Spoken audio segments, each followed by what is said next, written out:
What's up, everybody? In this video, I'll be showing you how you can get started virtually wholesaling in any market of your choice with just $300. Make sure you stick through to the end because you don't want to miss any part of what I'm getting ready to show you. Now, let's get into it. Now, the very first thing that you will need to do, which I pretty much say in every video, you need to identify your market. Now, in order to do that, you have to use websites such as NorthCarolinaDemographics.com or GeorgiaDemographics.com. What I'm going to do in this video, we're going to go into my computer and I'm going to show you exactly how I pick a market. Let's get into my computer. All right, so now that we are in my computer, what I'm going to do is I'm going to use Georgia for example. I'm going to type in Georgia cities by population. That's all you have to type in.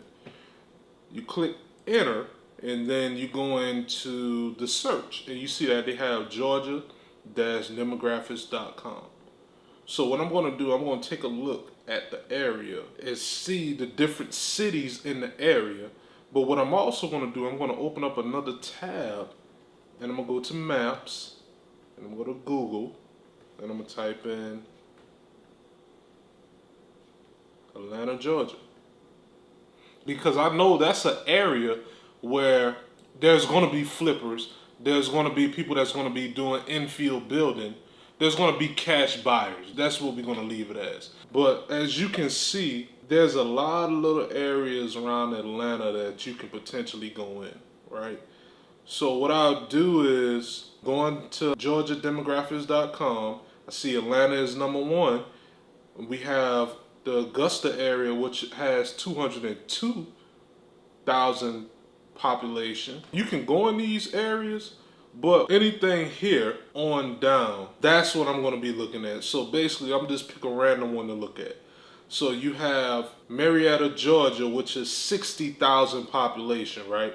So what I want to do, I want to see exactly where that is located, which I know where it is, but I want you to see how it's done. Let's see how far away that is from Atlanta. It's only 23 minutes. So with that being said, you can have a investor come in from Atlanta to Marietta and flip properties in Marietta because it's right outside of Atlanta. It's 23 minutes away.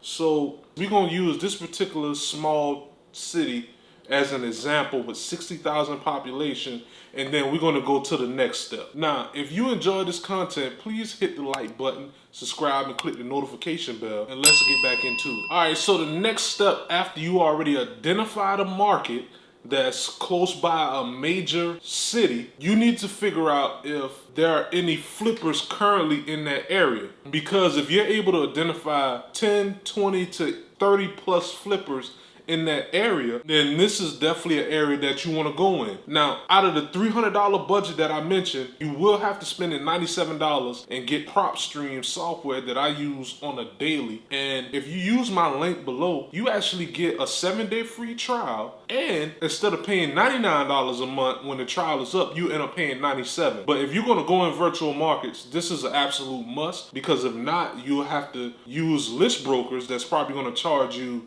$200-300 for 500-600 records, when you can pull 10,000 records out of PropStream for $97 a month. But let's go back into my computer and let's go into PropStream now. Now that we are back into my computer, now we're going to go into PropStream. We're looking at Marietta as a potential city that we will want to wholesale in virtually. All right, so as you can see, it's a decent sized city. It has over 113,000 properties. But the first thing that we're going to do to identify that this is an area that we want to go in is go up to the filters. The filters is where you build your list, is where you build your cash buyers list, which we'll get into a little bit later. And we're going to go and click flippers. There are 113 flippers, so this is absolutely a market that we want to go in. It's 113 flippers. It's 23 minutes away from Atlanta. And while everybody else is running to Atlanta, you can go into Marietta. And a lot of people that's new to wholesaling, they're not thinking about going to properties that's right on the outskirts of these cities. So this is a good city to go in. So now it's time for us to go to the next step in the process. So the next step in the process, you still will stay in PropStream, but what you would do now, you will pull your first list using PropStream.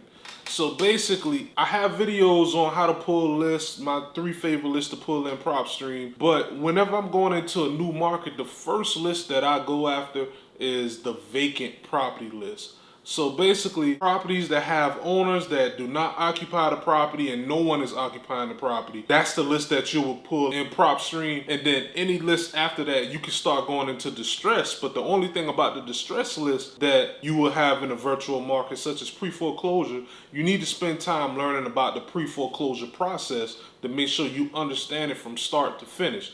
Or if it's a tax delinquent list that you're going to pull, you need to understand the tax delinquent process in Marietta, Georgia as well too. So basically, you go in PropStream, you pull your vacant list that may not take up to 10,000 records. Then you start going into distress list. Once you pull all the distress lists out of PropStream, then if you have records left over, because we never want to give back those records to PropStream. So if you have 5,000 potential properties that's left over, after you pull your distress list and your vacant list, the next thing you need to do is pull the absentee data. Start building an absentee list for that particular city so that you're not wasting any of your 10,000 records. And once that is done, then it's time to go to the next step. This is why I love PropStream so much. I do use a service such as bat skip tracing to skip trace my data. But if you want to do everything inside of PropStream, you can do everything inside of PropStream to get yourself marketing to your list. So after you pull that list inside of PropStream, the next thing that you have to do is skip trace your data. So remember, we only have a $300 budget. So what I would do is I will put $100 to the side. And if you want to use back skip tracing, I do have a code to where you will pay around 10 cents to 8 cents for skip tracing. If you'd be interested in using back skip tracing, leave a comment down below saying back skip tracing 10 cents and I'll get the code to you. Now, if you want to use PropStream records are 12 cents per skip. So you will pay 12 cents per skip trace whenever you use in PropStream. So if you use 10 cents and you skip trace 1,000 of the 10,000 records that you pull, you will spend $100. And remember, we're on a budget right now, so we can't go and skip trace all 10,000 records. Your goal is just to continue to build on that 1,000 that you pull this particular month. Now, next month, you're going to have another $100 to put towards more skip tracing. You're going to have the records that you had from the month before. So then you will start building your marketing list to the point where instead of you having 1,000 now, the next month you have 1,500 records to call. But after you spend 100 on the skip tracing, you have $100 left, which will be very important for the next step, which we're about to get into now. So the next step, after you skip trace your data in either PropStream or back skip tracing, both services are linked below, so feel free to use my link. You have two options here. You can either cold call with just your cell phone, or you can get $1.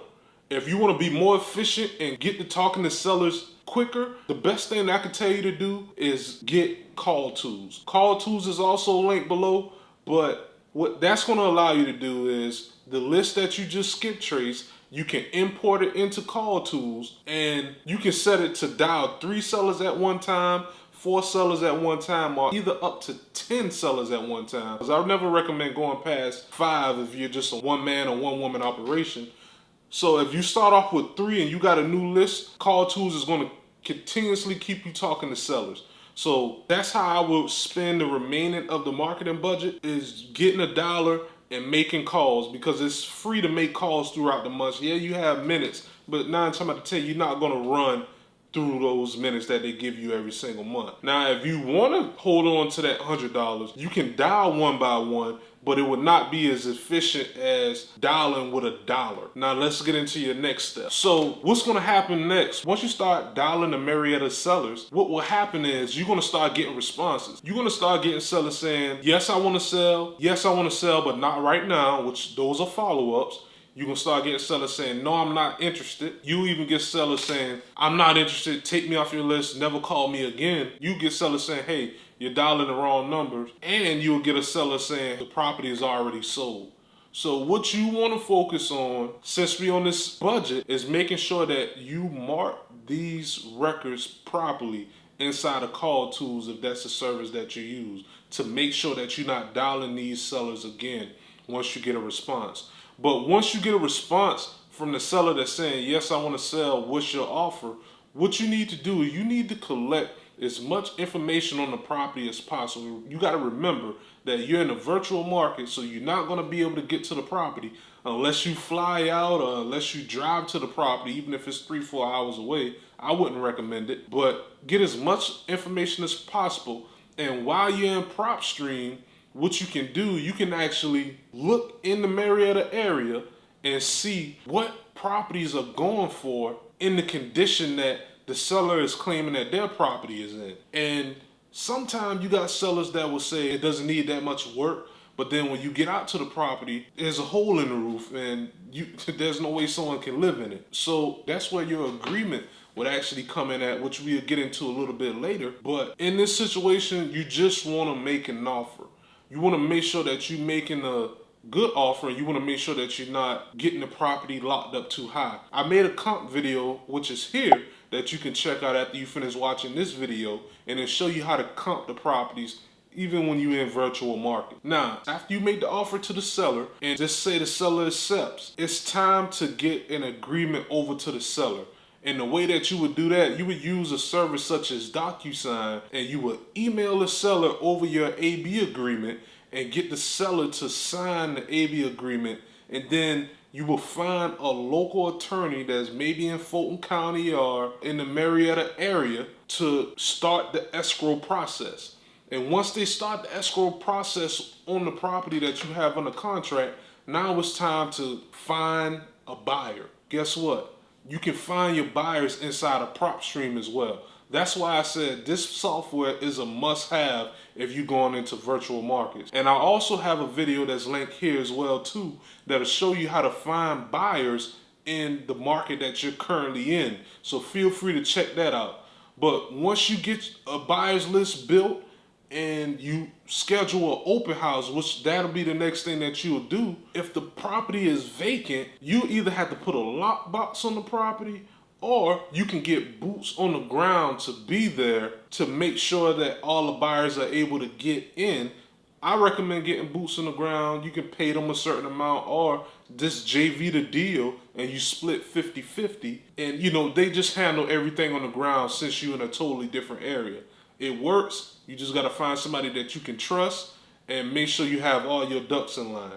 But then the buyers will go in, they'll look at the property, they'll make their offer after you done sent the property out to them on your buyers list, and you give them a certain time to get their offer in. And once they make their offer, the highest bidder, what you will actually do is you get a non-refundable earnest money deposit from the buyer, and it's not going to come to you. You're going to send it to the attorney's office, and the attorney will hold the funds until the buyer closes. Now, how the non-refundable earnest money deposit works is if the buyer does not close on the property within 7 to 14 days, whatever agreement you have on the BC agreement, you get to retain the earnest money deposit and go out and find another buyer.